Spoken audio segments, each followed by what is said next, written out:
quick one tonight. This is a video I've been wanting to make for a little bit now, and I went out pig hunting with a fella last night, and it was an all-nighter. We were processing the pigs in the morning, and that really prompted me to get off my ass, get the camera out, and just have a quick yarn about my thoughts on honing steels. And I'm talking about honing steels, not diamond honing rods or ceramic honing rods. So with this channel for a while I was trying to get the numbers up, and I was doing little knife reviews and things like that, but YouTube's full of, if you want to see a knife review on this knife for example, there's probably hundreds on YouTube. So I don't really have the time or the energy with kids and work and all that to be making content that's already out there. So if you have been subscribed for the last few months, you probably noticed I haven't been posting heaps or filming fuck all. But I tend to only make movies now on things that I feel need to be said, or stuff that I find hasn't been covered by other people. But if you follow a few of the big channels like Neve's Knives, or I think it's Outdoors 55, he's one of my favourite. I really like his stone reviews. But you've probably heard both of them fellas, more so Neve's Knives. And I do recall, I'll have to go back and watch it before I throw him under the bus, because I do like his content, and he does seem to be very data driven. Like he won't just regurgitate forum information. He's usually pretty good with his testing and figuring out for himself what works, what's a myth, what's not. But I have heard him talking on this too, which I was surprised, talking about how traditional honing steels no longer have a place and they don't work, which, if you know anyone that works in a meat works or a butcher or even a lot of chefs, they would laugh at that. But the argument is, and you find it a lot with the EDC people, a lot of these people carrying high carbide folders, they're not using soft Victorinox boning knives or skinners or anything like that. And the common consensus is that honing steels don't work on these high carbide steels. It's a load of shit. Like, they 100% the honing steel works fine, even on something like CPM M4, Magna Cut, you name it, just about any knife. What people assume is that because these honing steels are usually made out of basic carbon steels like 1095, sometimes the stainless ones you'll find are X50, like generic cutlery steel, but they're usually in the high 50s for HRC, sometimes a bit above that. And people just assume because the knife blade is harder, let's say this, I haven't actually tested, I've tested a lot of my knives but not this one, but just for argument's sake, let's say this is 61, which I would bet it's probably around there. These people are assuming that 61 HRC blade couldn't possibly be honed on a honing steel that's, for argument's sake, 57 HRC. And they encourage people to go for a diamond or a ceramic honing rod. Now, there's nothing wrong with that advice. I think for the majority of people that is probably not bad advice. Most people leave their knives way too long in between hones, so you get a lot of microchipping and stuff, and then if that's the case, maybe the diamond rod is what you want to grab. But to discount these completely and say they don't work is just insanity. Like, these work really, really well. I have a lot more honing steels than these, and I use all of them. And even when I'm out butchering cows or pigs or roos or whatever it is, these two usually always come with me, and they both get a workout. But I suppose the best way to, first of all, maybe we should have a look about how this actually works. So what made me make this video was I chucked this GB2 to me mate who was breaking down a couple of big bores, because he usually uses commercial stuff like Dexter Russell, Cut, Victorinox, all the usual shit, right? And I like handing, especially Spyderco heat treated tool steels to people to do them sort of jobs, because it always spins them out how much longer something like this will stay sharp when compared to something like this. So I threw him this, and he was flat out commenting on how well it's holding its edge, but when it eventually did start to slow down, which they all do, I was doing another sow and I had this thing flat out on the hone, and I quickly grabbed this, quick wipe on the hone. I'm in a couple of strokes, and it was pretty well back almost to how it started. Just takes straight off again, cutting like butter. Now, keeping in mind, it's say 61 HRC, and for argument's sake, 57. I might actually get around to testing these. If you follow the advice from a lot of these EDC channels, they're going to say this can't possibly work. Now, something to think about is when you're using this knife, let's say you're breaking down cardboard or something, or you're carving wood. Now, the knife is way harder than the media you're working with, the wood, the cardboard, the paper, whatever, but it still abrades the edge, and it's still, your knife still dulls. The same logic they're using to say that these honing rods don't work on high carbide steels, you could use to argue that this knife will not dull cutting paper because it's got tungsten and vanadium carbides in it, which, you know, the tungsten and the vanadium carbides are there to slow the dulling, but regardless of how much softer or how quicker this paper, cardboard, whatever will wear when compared to a tool steel blade, it still wears this in the same way that this lower hardness, plain Jane steel, uncoated, no abrasives on it, still burnishes this edge. Now, I suppose before we go any further, I want to do a quick demo. This one's already relatively sharp, so it's not really ideal. But I thought this MagnaCut RSK Hogue was sharpened a while back. It's done a lot of work, but it is in need of a hone. I don't know how well you can see that under this fluorescent light, but you can see that edge there glistening. It is dull. I think the average user would probably keep pushing this through stuff and then eventually take it back to a stone. It's pretty dull.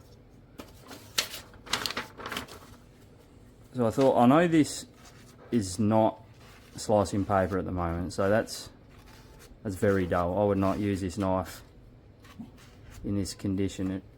I'm usually pretty good at slicing paper too, even with dull knives, but this is not having it. So I thought, we'll do it right now. MagnaCut, heaps of vanadium, niobium, all sorts of good stuff, all sorts of good carbides in this. I thought we'd a couple of light passes and we'll just find out how many it actually takes to get slicing again. So that was 3 per side.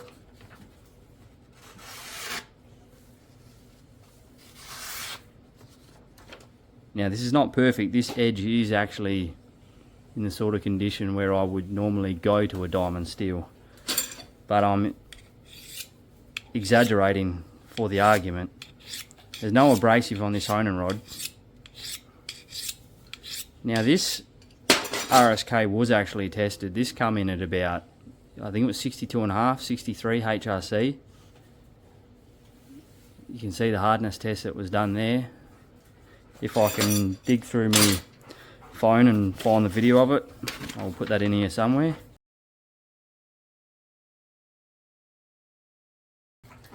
But this is not a soft steel.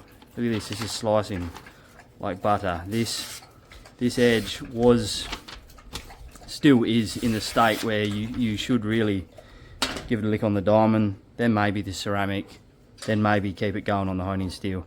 This brings me to my next point, which is the reason why I believe these are not only not obsolete, but they have their place amongst all of these. The best way to think about these is exactly how you would think about your grit with a sharpening stone. The only exception being, we want to think about a hardened piece of steel as an extremely high grit, like an extreme, let's just say 500,000, 500,000, something like that. If anyone's sharpened on a Tormek or something, you'll see you can grade.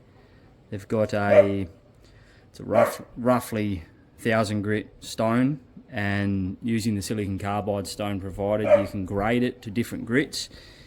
That's sort of how these honing steel works. So they're all high grit, very low abrasion, but they can be graded to almost simulate different grits. Now, I don't like coarse cut honing steels. I don't mind medium, I prefer the fine. This FDIC is probably about as coarse as I like to go, and it's, by most standards, pretty fine. But the point is, you want to think about this like a 500,000 grit stone. Think of this like a 4,000 to 5,000 grit ceramic stone and a 1,200 grit diamond. Using these is exactly like using a stone. If you have got a knife with minimal use on it, but it's just starting to slow down, you can jump straight back and give it a quick touch up on your high grit stone, and no one's got a problem with that. So if I've got a 10,000 grit finish on here, which I don't, and I'm working this knife and the stone's accessible, once it starts to slow down, I can go straight back to that 10,000 grit as long as I do it early enough, and I'll still get good results. Now, if I leave it that bit too long, I'm going to have to go back to a medium stone. If I leave it till the edge is completely dull and chipped and rolling, I'm going to have to go back to my coarse. Now, that's the same as these. So the edge is fresh, it's razor sharp. The other thing to talk about is people get these knives and they're so used to using them for trivial tasks like open packages and stuff. They think, I see people posting, oh, I got a Hogan Magna Cut. It's been 12 months. It's still shaving sharp. It's just, I shouldn't really have to explain it, but if you're getting a year out of your edge, even on some of the best steels, you're not using that knife much. Like, that knife is not doing a year's worth of work. I find this, even with a ripper edge on it, you can get through probably a whole big 100 kilo dirty bore, sandy, disgusting, cutting through fur, nicking the bone and that. Probably get through one pig, if you're fussy, before you feel the urge to give it a hone. You give it that quick hone and it's straight back. You'll get another pig out of it. And you can keep doing that for the whole night, basically. When that eventually stops working, you will want to go to something like a ceramic. Eventually, when that stops working, you might want to go back to something like a diamond. Or, if I've pushed this through 3 or 4 pigs, then I want to jump straight to the diamond. So it's the same argument for stones. It's like saying 10,000 grit stones are no good. If your knife's all chipped up and busted up, of course a 10,000 grit stone is no good. You're going to be there for a very long time. But these edges don't last as long as people think they do, especially when you're breaking down filthy critters with sandy fur. So whether it's a Victorinox that lives on this hone every couple of cuts, or a high carbide steel that gets honed every couple of animals, these are still worth their weight in gold, and they definitely have a place in your bush roll if you've got one. Now, if you're right into your EDC sort of thing, and you're not breaking down big animals, and you are getting 6 months to a year out of your edge, this might not be for you, of course. But to say they don't work, to say they don't have a place, it's ridiculous. There was a few other points I wanted to cover. I've been brewing on this video for a little bit, but I haven't really had the time to make it. But you'll find people say, why don't you just use 1,000 grit stone, whatever. Guys working in the abattoir where they're getting paid per body, they don't have the time to stop and turn around and go to a stone and wipe all the diamond off it and blah blah blah. The other thing is, you look at a ceramic hone, some people do use them, but they are porous and they can harbour bacteria. Some mobs won't be too happy about you using these. Jabber. Same goes with the diamond. There's just more places for just fat and shit to get in and make it stanky. The hones they're not permeable, so they're good. You know, you give them wipe down with a rag, they're good to go. But also you're needing that really fine edge, so your knife's basically living on there. Now I don't want this to get too long-winded. I will try and make a more detailed video on this where I'll get out the microscope and the edge tester, and I'll see if I can get hold of the clips of Neves and Outdoors 55 talking about this. I'm not it's not me just trying to be a contrarian or act like I know more than anyone else, but I think there would have been a few people getting frustrated at this thing I see spreading through the internet. You find one YouTuber will say one thing, 10 other YouTubers will go and make a video on the same thing without doing any real world testing. They just regurgitate, same as the forums, and then before you know it, you got everyday Joes thinking that these don't work. They 100% do work. They're a valuable part of any knife roll, if you know how to use them and when to use them. And so are these. Equally is the ceramic and the diamond hones. I wouldn't go, this one gets left at home every now and then. The other thing, I could throw this down the road all day long. Might get a bung in it, a chip in it, whatever that I can sand out, but it's not going to break. It's likely to bend. This thing, you drop that once, it's toasted. Anyway, you let me know what you think on this topic. I hope the proof is in the pudding. This is a knife that definitely needed to go to a diamond or a ceramic rod, but it was chucked straight on a traditional FDIC honing steel and it bounced straight back. Anyway, we'll leave it there. Let me know your thoughts on this. Do you use these? I understand you're not going to want to carry this around in your pocket if you're into the whole EDC thing, but as far as hard work with a knife goes, these are ripper. Alright, have a good night and I'll leave it there.